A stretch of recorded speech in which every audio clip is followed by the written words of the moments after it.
Hello, everyone, and welcome to the third part of How to Stop Hating Yourself Now. My name is Christine Gutierrez, and the feedback that I've gotten so far on this short yet powerful three-part series has been amazing, and I'm so grateful to each and every one of you that has emailed me the ways that you've been acting out of self-hatred. And yesterday in part 2, we discussed the ways that you can come back home to yourself, which is the opposite of abandoning yourself, aka hating yourself. And so many of you have written in those lists, and I love seeing the ways that you have abandoned yourself and the ways that you come back home to yourself, because oftentimes getting stuck in those patterns of self-hatred, you really put your self-care to the side, and sometimes you just forget. And by simply bringing to consciousness the things that actually make you feel happy, you can bring them back. So right now I'm chilling in my bed. I have been traveling. I was at my Diosa retreat in Puerto Rico, and as I've mentioned, it was out of this world, and I got to take a lot of time for self-care, and I got to get there early and stay there an extra day after the retreat. And it was really my time to give myself, and that was really important. And when we talk about these topics, oftentimes a lot of shame comes up, and self-hatred loves shame, and it loves guilt, and it loves putting yourself down and making you feel guilty because you didn't leave sooner, or you should have done it faster, or why didn't you know better, or how dare you not know or hear your intuition speak to you. So sometimes not only is what you're doing to yourself in that moment of self-hatred acting against you, but then the feelings that you judge yourself for doing that thing of self-hatred also works against you. And so we want to be mindful of that and make sure that when you're healing this pattern of self-hatred, coming back home to yourself, tapping into your self-love, that you're realizing that the best thing that you can do for yourself is to be compassionate, to be patient, to understand that it's progress, not perfection, to whisper, baby girl, you're doing a good job along the whole way, because that love is going to magnify the self-love. The shame, the regret is going to increase the self-hatred. But one thing that I want to keep very clear is that being sad and discontent is a gateway into walking away. So you don't want to minimize the feelings that you're feeling. You want to accept them, because each feeling has medicine. And a lot of times, especially in the kind of new age culture, you have a lot of people that are really highlighting these kind of positive qualities and personality traits, and not discussing the power and the medicine in feeling some guilt and in feeling some sadness. So I think that there's medicine in that, because if you're not doing something that's right according to your soul, it's the way of the soul to remind you, like, hey, you're doing something wrong, wake up. It makes you sick, it makes you feel stuck, it makes your body clench up. And those are all ways that your soul is kind of whispering and telling you, wake up, you're not happy, you're trapped, you're not doing what is making you feel alive, you're not doing what's making you feel free, you're not acting in accordance with your highest self.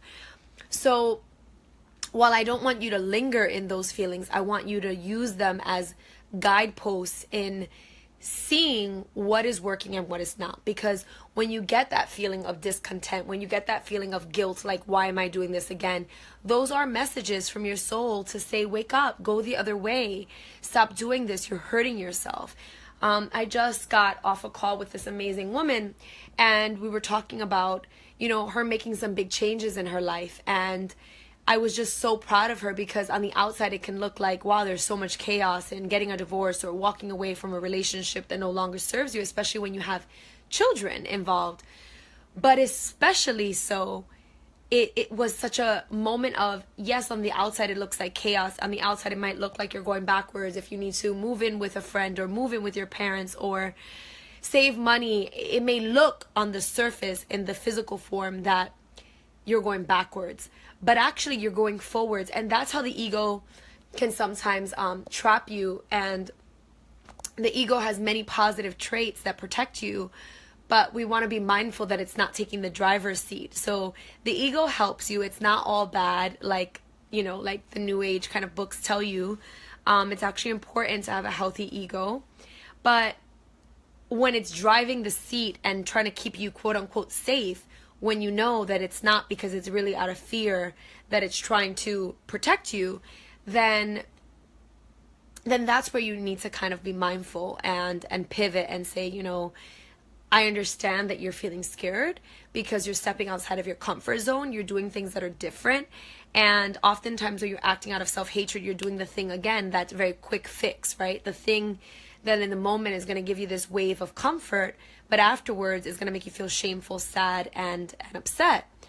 So what you want to be mindful of, again, is knowing that those feelings of discontent, those quick feelings of guilt of why you're doing this again, are all really great as long as you heed their warning, as long as you don't swim in that emotion for too long, as long as you say, thank you for showing me that this is not working. When your body shuts down and makes you feel sick and makes you feel sad, these are all ways of signaling, like, girl, or, you know, if you're a guy, like, wake up, right? Like, wake up and choose something different. And as hard as it is to break old patterns and to kind of slay karma and this kind of compulsive reactionary way of being, it's much harder to stay living like that, because when you stay living like that, you stay stuck and you stay miserable. And as I was sharing yesterday in part 2 with Clarissa Pinkola Estes' book, Women Who Run with the Wolves, she talks about when you're disconnected from your soul, you're dry, you're withered, you're disconnected from your primal, sexual, creative, flowing, happy state, and nothing lights you up anymore. And when you're feeling that stuckness, when you're feeling that way, it's because we're living in a state of disconnect from your soul.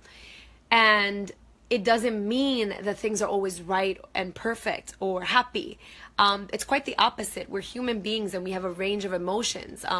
Especially if you're a woman, you have your menstrual cycle, your moon cycle, and it rises and it falls just like the waves, and the hormones go up and they go down, and you cry and you shed and you're emotional or whatever it is, and that's all part of being a human being.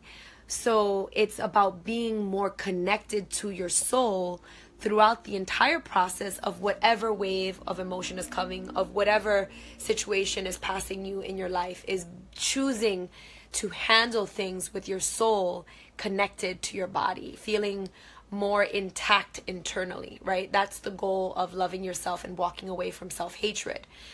So today, what I want to focus on in the final part of this 3-part series in Stop Hating Yourself Now is, again, a recap. The first step being acknowledging the ways that you abandon yourself or hate yourself, whether they're small ways or big ways. The second part being acknowledging the ways that you come back home to yourself, where your soul and your body connect again and you feel intact and in flow and connected to your spirit and your truth. And finally, integrating both of those parts and saying, how can I put this in action? So oftentimes when people are going through really difficult situations and needing to choose between an old path and a new path, there's this kind of tension that you feel in your body, because a part of you wants to cling to what is comfortable and a part of you wants to grow into the next parts of your freedom, your liberation, your individualization, your psyche and your soul want to be liberated, and they want to be happy and choosing things that are good for them. But there's this tug of war between the comfort of the moment and the comfort of everlasting comfort. And obviously we know which one is better, the one that's going to give us everlasting peace, but oftentimes it takes more work in the moment to do the thing that's going to give us the everlasting peace. So instead we choose the thing that's comfortable.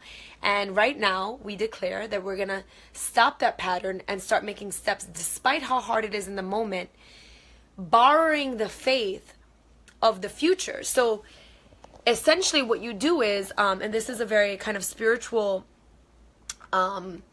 tool and powerful one, where you borrow the success and the joy of the future and you bring it into the moment. So if you're scared of not finding the perfect partner for you, so you go back to this toxic marriage or toxic relationship, instead you would think of that feeling of loving yourself and not hating yourself every day, knowing that you're abandoning your gut and abandoning what you know to be true, and you think about that partner in the future, you think about that healthy relationship, you think about how good you're going to feel by choosing what is good for you, and you borrow that energy from the future, you bring it into the moment, and you say, yes, that is what I want, and I'm willing to put in the work to have that, because I know that this way is a dead end, but this way gives me everlasting, limitless options. And no matter what, if you're not feeling happy or good with yourself in the moment by making the choices that you're currently making, then nothing is going to make you feel happy. And the repetition of that is only going to make you feel worse. So it's borrowing the joy, the breakthrough of the future, and bringing it into the moment and saying, God, spirit, higher self, whatever you want to call it, give me the strength to choose so that I can have my eye on the prize of that goal and align my steps so that I can choose that instead of temporary comfort, right? The other thing is integrating your steps, your actions. So today is all about, how do I integrate these changes of, now that I have this awareness of the ways that I act out against myself, and now that I know and I've refreshed myself in ways that I can come back home to my soul, what can I actually do to make these changes stick? And for anyone that's doing this work, you know that talking about it is simply not enough. Feeling it is the second state of registering this new information. So from your brain, you need to feel it in your body, your bones, right? And then acting out with your feet in steps, right? There's this famous African proverb that says, pray but move your feet, right? So bring to the surface this consciousness, but put it in action, because otherwise the changes won't stick. So I want you to take a moment and think about those 3 things that you first thought about in part 1, which are the ways that you abandon yourself, the ways that you go away from your soul home, the ways that you choose to not be centered, or the ways that you feel that something kind of takes over and has you disconnected from that place of your soul. So what are the ways that you act out, right? Think about that. And as we did in the second video, think of the ways that you come back home to your soul. And now we're taking that information and asking your soul. So you can simply place your hand on your heart and ask your soul. I ask my soul what she or he, whatever you want to, what pronoun you want to assign. I ask you to guide me on what to do next. I'm confused. I'm feeling lost.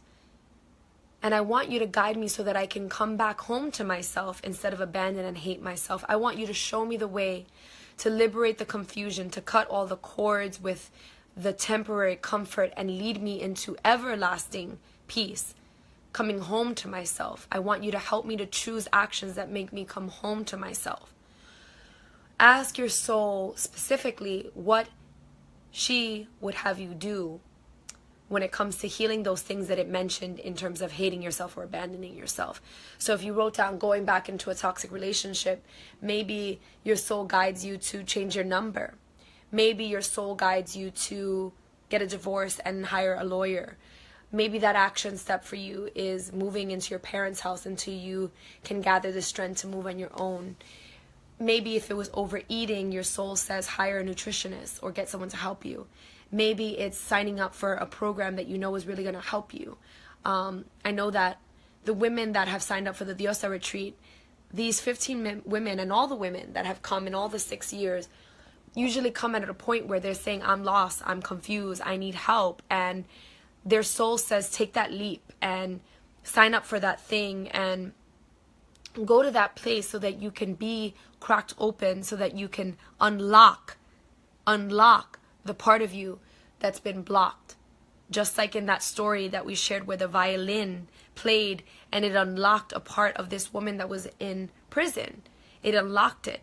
So whatever way that you need to be unlocked, let your soul guide you. Whether it's a song, whether it's signing up to work with me, whether it's going to a certain place, whether it's finding more stillness, I want you to ask your soul for 3 things that you can do to walk towards self-love and walk away from self-hatred.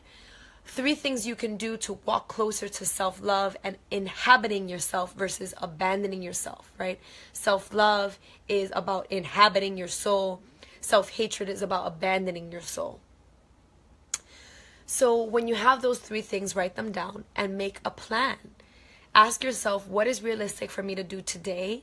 And what can I do by the end of this week? And some of them are going to take a little bit longer, and there's going to be follow-up steps. But overall, ask your soul for 3 things you can do to put into action, ways to come back home to yourself right now in this process, so that you can make steps towards coming home to loving yourself again. So I want to take a moment and just do a little prayer for everyone, so that you can hear the voice of your soul a little bit clearer and ask her what she needs to tell you. So take a moment and take a deep breath in through your nose, expanding your heart open, exhaling out as I transmit this heart opening energy to you. Opening your heart, unlocking yourself from all the places that have been blocked because they've been too scared to feel and too scared to hear the truth of your soul. But there's no fear when it comes to the soul, because the soul is always guiding you, always ready, always your compass. And no matter what, and no matter how many times, we must always come back home. We unlock the parts of us that are blocked, and we ask the soul to come back to us today. We ask the soul to be in charge. We open up our hearts for the messages that are here for us today, allowing ourselves to hear the beauty, the love, the wisdom of our soul. And we step away from self-hatred today. And when we have paths that are go left for self-hatred or go right for self-love, that we choose self-love, one step at a time, knowing that self-love is always a win-win and compassion is the way to get there. We thank ourselves for showing up for ourselves in this series today, knowing that our spirits and our soul guided us here, knowing that it's never too late, and that right now is the perfect time. We open our hearts today for change, for transformation, and for healing. Self-love, coming back home to our souls, letting go of the old and walking into the new. And so it is. Aho. May you be blessed with this prayer. May you come back home to yourself over and over and over again, knowing that your soul home is the only way that you can feel peace and feel freedom.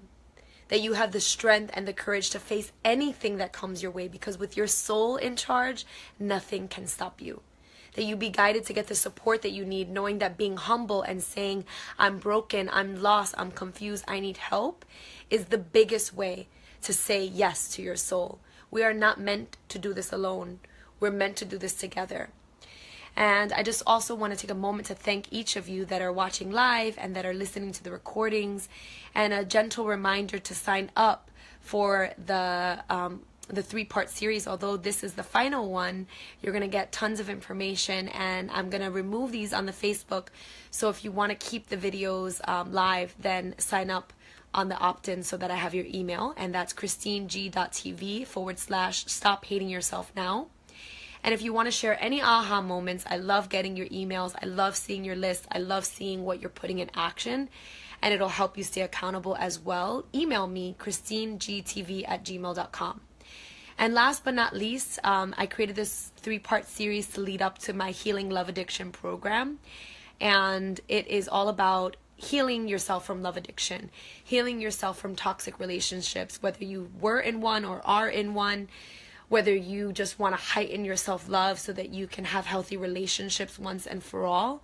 This is going to be the program to help you do that. This is going to be a step-by-step, deep, integrative program that allows you to really dive deep into the ways that you're not loving yourself, and giving you tools so that you can date with confidence, so that you can heighten the loving relationship with your partner if you are in relationship, or so that you can walk away because you've been going back to the same person and just similar people that are no longer serving you, and you're ready to say yes to you. You're ready to live radiant and confidently. You're ready to finally have the relationships that you deserve. Most importantly, the relationship with yourself, so that you feel strong and confident to choose the things that you know are right for you. This is going to be a 7-week program. We already have about 10 amazing women signed up, and women that are pending, about to sign up right now. We have a limited spots available. I want to make this a program that's no more than 30, 40 women so that we can be really intimate. If you sign up now, you get a beautiful I Am Diosa ring, and you also get unlimited email coaching with me starting from now to the start of the program, which is in September. You get 7 live group coaching calls. You get a private Facebook group. You get unlimited email coaching, like I said, starting now and throughout the entire 7 weeks of the program. You get amazing worksheets and meditations and access to this information and tools that really are about breaking free from toxic relationships, gaining the strength so you don't feel addicted and just powerless, and coming back to that sense of source of strength and joy and freedom, and really feeling sexy and confident again, because there's nothing worse than feeling needy and powerless. And in this program, you're going to learn all the ways on how to truly love yourself and truly have healthy relationships, starting with the relationship with you, extending it back out to others and romantic relationships. So if this sounds like something for you, then check out the program. It's on my website, christineg.tv. Click on Work With Me and scroll down to Healing Love Addiction, or you can go to healingloveaddiction.com. And I'm going to post it in the comments. And if you're interested in this or other programs, I have a Greece business retreat coming up next year. I have the Diosa retreat next year in July. I just finished this one and people already want to sign up. And we have a massive list and we're hopping on calls this week to get people signed up. So if you feel the call for that, you can do that. But the Healing Love Addiction program is really life-changing. The women that have joined it have broken free from toxic relationships, are in healthy relationships now, or are in a healthy relationship with themselves, and it's just phenomenal. And we don't have to do it alone. And so if you're struggling and you're ready and your soul is like, yes, get help, then take the leap. We'll hop on a free 15-minute call. You can email me to set that up, or it's also on the website, but my email is christinegtv@gmail.com. We'll chat, we'll talk about your goals, and we'll set you up on a super easy payment plan to make it affordable and easy for you. The cost of the program is $1,011, and you can divide it into 5 payments, 4 payments, whatever you want. I'm here to serve, and if it's a fit for you, I will make sure to find a way to get you in there. Because I know that it's not easy to do this on your own, and you deserve to have that freedom and liberation. And so I thank you all, and whether you join this or not, remember that loving yourself is always a win-win, and that if your soul is telling you take that leap to join this program and have changes in your love life, starting with the love within, then listen to your soul, because the worst thing is not listening to when our soul is telling us, yes, take that leap, make that change. And you're going to have so much support with one-on-one from me and in the group. The women that have joined are amazing. The women that have joined this program before have had massive transformations. So now is the time to come back home to yourself. And no matter what, you are always being guided and you are always protected. I thank you all for joining me on this series. And again, the website is healingloveaddiction.com, or you can go to my main website, christineg.tv. And my email is christinegtv@gmail.com. If you sign up now, I'll give you an extra bonus 1-hour call with me for just signing up and being on action. So if you want that bonus of the free 1-hour one-on-one coaching call with me for signing up for the Healing Love Addiction, email me now, christinegtv@gmail.com. We start in September, and all those early bird bonuses with the unlimited email coaching, the I Am Diosa ring, and the 1-hour bonus call is going to end 1 week from today. And the 1-hour free coaching call ends tonight at midnight. So email me, christinegtv@gmail.com. All the information will be in the links. Mwah! I love you all. Take care, and remember to love you. Bye.